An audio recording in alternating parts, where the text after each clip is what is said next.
কিছুদিন আগে ইডি এসেছিল।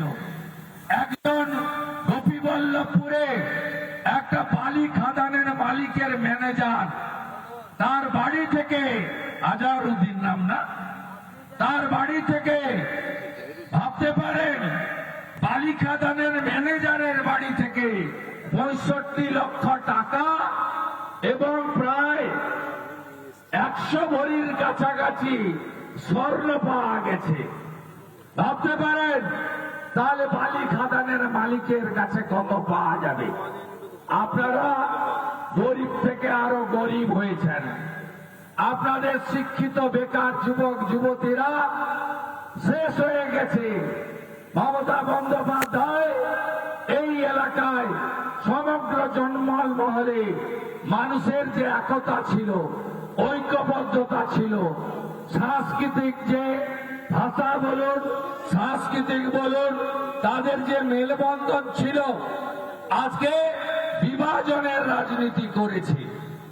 কুর্মীদের সঙ্গে আদিবাসীদের লড়াই, আদিবাসীদের সঙ্গে কুর্মীদের লড়াই। এর স্রষ্টাকে? স্রষ্টা মমতা বন্দ্যোপাধ্যায়। মমতা বন্দ্যোপাধ্যায় একদিকে কুর্মী সমাজের আন্দোলনে বলছেন যে হ্যাঁ আমি তোমাদের পক্ষে লিখে পাঠিয়ে দিলাম, আবার আদিবাসীদের ডেকে বলছে তোমরা বিরোধিতা করো, আমি ওটা প্রত্যাহার করে দেব। অর্থাৎ যেভাবে তিনি আমাদের যে পারস্পরিক একটা ঐক্য ছিল এবং আমাদের যে একটা ভালোবাসার সম্পর্ক, মাদল ধামসা বলুন, ঝুমুর গান বলুন, এখানে যত উৎসব হয় সমস্ত উৎসব, বাঁধনা পরব থেকে শুরু করে, করম পুজো থেকে শুরু করে, হুল দিবস পালন থেকে শুরু করে, দুর্গা পূজা থেকে শুরু করে, সামনে মকর আসছে। মকরের যে জঙ্গলমহলের ঘরে ঘরে নবান্ন, নতুন ধান ওঠার পরে সবকে তছনছ করার কাজ মমতা বন্দ্যোপাধ্যায় করেছে। এই পুলিশি রাজ আমরা সিপিএম এর যাওয়ার সময় দেখেছি।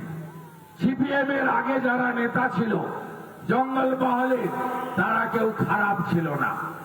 শম্ভু মান্ডিকে আমি খারাপ নেতা বলবো না, আমি ডাক্তার পুলিন বাজকে খারাপ নেতা বলবো না, আমি নিশ্চিতভাবে ঝাড়খণ্ড পার্টির নরেন হাসদাকে খারাপ নেতা বলবো না। এরা একটা সময় জঙ্গলমহলের মানুষের জন্য লড়াই করেছে, কিন্তু সিপিআইএম যাওয়ার আগে শেষ কয়েক বছর পুলিশকে সামনে রেখে যে অত্যাচার করেছে এই মনোজ বারবারা, যারা মমতা ব্যানার্জির হাতে আজকে পুরস্কৃত, ক্ষমার অযোগ্য অপরাধ করেছিল, তাই মানুষ জঙ্গলমহলে দুলাল মুর্মু, চূড়ামণি মাহাতো, ডাক্তার সুকুমার হাসদাদেরকে নির্বাচিত করেছিল অনেক আশা আর স্বপ্ন নিয়ে। কেন্দ্রীয় সরকার চাল দিল, মমতা ব্যানার্জি স্টিকার লাগালো, বলল আমি তোমাদের চাল দিই। চাল তো ভারত সরকারের, আমরা কখনো বলি না নরেন্দ্র মোদীর চাল, আমরা কখনো বলি না বিজেপির চাল, আমরা বলি প্রধানমন্ত্রী অন্ন সুরক্ষার চাল। দিদিমণি পিসিমণি, সেদিন তিনি দিদি ছিলেন, আমরা তার সাথে ছিলাম। আজকে তিনি পিসি হয়েছেন, আমরা তার বিরোধী। আজকে তিনি বদলে গেছেন, আজকে তিনি এক চোখ বন্ধ করে রেখেছেন। তার চোখে এক শ্রেণীর জামাতি মুসলমান ছাড়া আর কাউকে তিনি দেখতে পান না। তার সরকার, তার পুলিশ বাহিনীর দ্বারা আমাদের পশ্চিমবঙ্গে সব দেবদেবীরা আক্রান্ত। আমি 2024-এর কথা বলবো না, তার আগের কথা বলবো না। এই 2025-এ মমতা ব্যানার্জির সরকার মা কালী, যে কালী পুজো জঙ্গলমহলের একটা বড় উৎসব, লোধাশুলির যে কালী মন্দির আছে, সেই কালী মন্দিরে শুভেন্দু অধিকারীরও যোগদান আছে।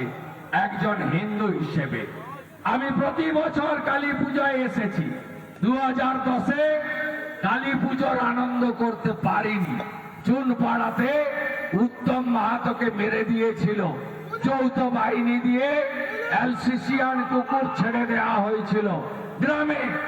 আমি দাঁড়িয়ে থেকে বডি তুলে ওই ছোট হাতি গাড়িতে করে নিয়ে ঝাড়গ্রামে পৌঁছে দিয়েছিলাম। কালী পুজো পালন করিনি। তারপর থেকে প্রত্যেক বছর কালী পুজোতে আমি জঙ্গলমহলে এসেছি। কালী পুজোতে আমি আপনাদের কাছে এসেছি।